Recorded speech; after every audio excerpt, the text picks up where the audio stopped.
लता रानी अपनी 3 विधवा बहुओं के साथ रहती थी। उसकी सबसे बड़ी बहू सपना, मंझली बहू प्रज्ञा और सबसे छोटी बहू चांदनी थी। एक बार जब लता रानी के तीनों बेटे मीटिंग अटेंड करने फ्लाइट से दूसरे शहर जा रहे होते हैं, तभी एरोप्लेन क्रैश होने के कारण उन तीनों की मौत हो जाती है और उसकी तीनों बहुएं एक साथ विधवा हो जाती हैं। वो अपनी तीनों बहुओं पर बड़ा ही अत्याचार करती है क्योंकि वो उन तीनों को मनहूस मानती थी, जिनकी मनहूसियत की वजह से उसके तीनों बेटे खत्म हो गए।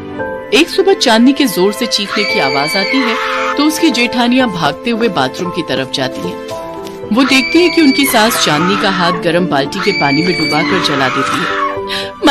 माँ जी छोड़ दीजिए इसे, ये आप क्या कर रही हैं? इस मनहूस को ये नहीं पता था कि मुझे नहाने के लिए कितना गर्म पानी चाहिए। आज सबक सिखाया तो अब ये जिंदगी भर नहीं भूलेगी। इस महारानी ने खूब गर्म पानी कर दिया था। अब इसके साथ तुम सबको भी पता चल जाएगा कि ज्यादा गर्म पानी करने का अंजाम ये होता है। लेकिन माँ जी ये तो गलत है ना, बेचारी चांदनी को कितना दर्द हो रहा होगा और आखिर उसने गर्म पानी कर भी दिया तो आप उसमें ठंडा पानी मिलाकर उसको नॉर्मल कर लेती ना। अच्छा, तो अब तू उसकी तरफदारी करेगी और मुझे ज्ञान देगी? माफ करना माँ जी अगर हमने कुछ ज्यादा ही बोल दिया हो, लेकिन आखिरकार हम भी तो आपकी बेटियों जैसी हैं। भले ही भगवान ने हमें आपकी बहुओं के रूप में भेजा है, लेकिन आखिरकार एक माँ अपने बच्चों के साथ ऐसा कैसे कर सकती है? एक बात तुम तीनों की तीनों कान खोलकर सुन लो। मेरे सिर्फ 3 बेटे थे और अब वो तीनों इस दुनिया में नहीं हैं। उन तीनों के अलावा मेरी कोई औलाद नहीं है, समझी तुम? आई बड़ी मेरी बेटी बनने। तुम तीनों मनहूसों की शादी जब से मेरे बेटों के साथ हुई थी, तब से उनकी जिंदगी में कुछ न कुछ बुरा हो ही रहा था। उनके बिजनेस में उनको घाटा होने लगा था, उनकी सेहत ठीक नहीं रहती है। लेकिन सबसे बुरा तो तब हुआ जब वो तीनों एक साथ भगवान को प्यारे हो गए। माँ जी आप ऐसा क्यों कह रही हैं? हमारा भी तो सुहाग गया है। हम तीनों भी तो अपने पतियों से बेहद प्यार करती थी, इसलिए हम तीनों ने फैसला लिया है कि ताउम्र हम शादी नहीं करेंगे और अपने स्वर्गीय पति की याद में ही अपनी सारी जिंदगी काट लेंगे। हम तीनों इसी घर में आपके साथ रहकर आपकी सेवा करना चाहती हैं। मैंने कभी भी तुम तीनों को यहाँ जबरदस्ती रोक कर नहीं रखा। अगर तुम तीनों यहाँ रहना चाहती हो तो रहो, नहीं तो अपने अपने मायके जा सकती हो। और अगर मेरे घर में रहना है तो मेरे मुताबिक ही चलना होगा और मेरा अत्याचार भी सहना होगा। बेचारी तीनों बहुएं सारा दिन घर का कामकाज करती, साथ ही अपनी सास का अत्याचार भी सहती रहती। एक दिन सपना के पिताजी की तबीयत बहुत खराब होती है तो वो अपनी सास के पास जाकर कहती है, माँ जी मेरे पिताजी की तबीयत बहुत खराब है, मुझे उनके पास जाना होगा। अगर तेरा बूढ़ा बाप बीमार है तो मैं क्या करूँ? अगर तेरे कदम इस घर से बाहर निकले तो इस घर के दरवाजे तेरे लिए हमेशा हमेशा के लिए बंद हो जाएंगे। अगर तुझे अपने माँ बाप से रिश्ता रखना है तो रख ले, फिर तेरा इस घर से कोई रिश्ता नहीं रहेगा। माँ जी मेरे साथ ऐसा मत कीजिए, मैं 1-2 घंटे में उन्हें देख कर आ जाऊंगी। 2 घंटे तो बहुत दूर की बात है।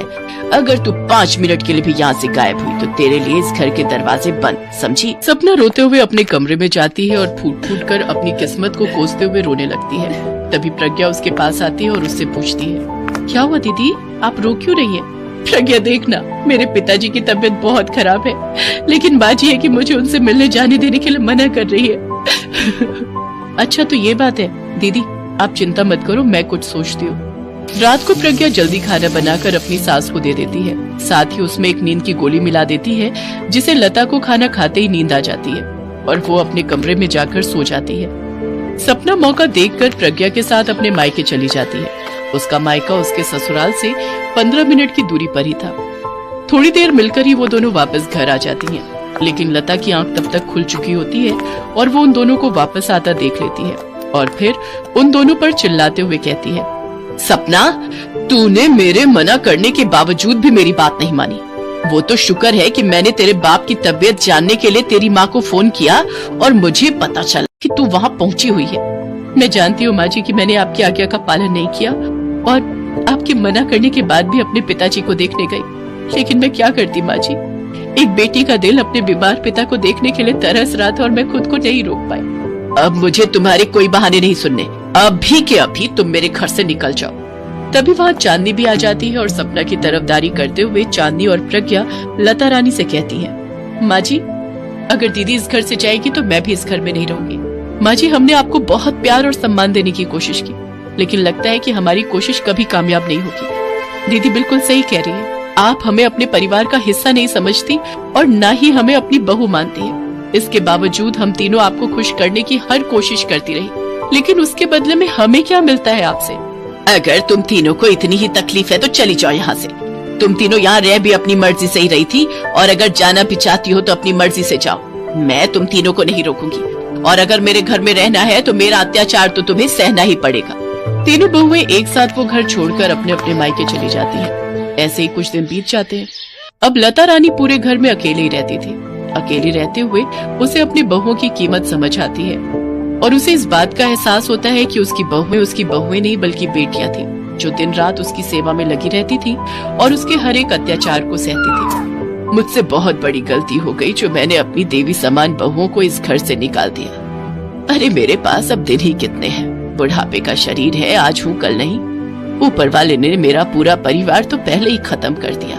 अब जो कुछ भी थी वो मेरी बहुएं ही थी। कम से कम मेरा ख्याल रखती थी, समय पर खाना देती थी। मेरे हर अत्याचार को सहने के बावजूद भी मुझे अपनी माँ ही मानती थी। मैंने जो किया वो बहुत गलत किया। अब मुझे अपनी गलती का एहसास हो गया है। मैं अपनी तीनों बहुओं को आज ही घर वापस लेने जाऊंगी। इसके बाद लता रानी उन तीनों के मायके जाती है और उन तीनों को वापस अपने घर ले आती है। उस दिन के बाद से लता रानी का व्यवहार अपनी तीनों बहुओं के लिए बदल जाता है। फिर वो सभी हंसी खुशी मिलकर एक साथ रहती हैं और अपने जीवन में आगे बढ़ती